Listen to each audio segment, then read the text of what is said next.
এই মুহূর্তে আছি সাতক্ষীরা সদরে এবং এইখানে রুহুল আমিন নামে এক ভদ্রলোক আছে।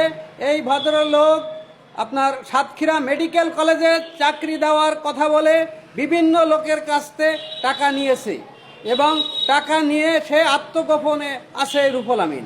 এবং রুহুল আমিনের সহকর্মীর নাম হচ্ছে আপনার উত্তম। আরও লোকজন এদের আছে, এদের অনেক হাত শক্ত হাত। এরা বিভিন্ন রাজনৈতিক নেতা নেত্রীকেও ম্যানেজ করে এরা এই সমস্ত প্রতারণা চালিয়ে আসতেছে সাতক্ষীরা জেলায় দীর্ঘদিন ধরে। এবং রুহুল আমিনের ভোমরা বর্ডারে একটি অফিস আছে মদিনা এন্টারপ্রাইজ নামে, এবং রুহুল আমিনের বিভিন্ন ব্যবসা বাণিজ্যও আছে, এবং রুহুল আমিনের একটি প্রাইভেট কারও আছে, এবং রুহুল আমিনের একতলা বিশিষ্ট একটি বাড়ি আছে।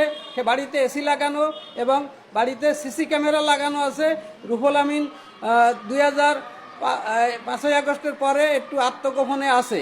এবং রুহুল আমিন ছিল মৎস্য লীগের সভাপতি, এবং রুহুল আমিন দীর্ঘদিন ধরে এই প্রতারণা করে আসতেছে বিভিন্ন নাগরিকদের কাছে। বিভিন্ন নাগরিকদেরকে সে হয়রানি করতেছে।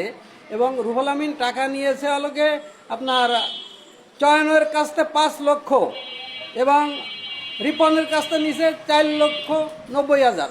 টোটাল মোট টাকা হলকে 9,90,000 টাকা নিয়েছে এই রুহুল আমিন চাকরি দেওয়ার কথা বলে।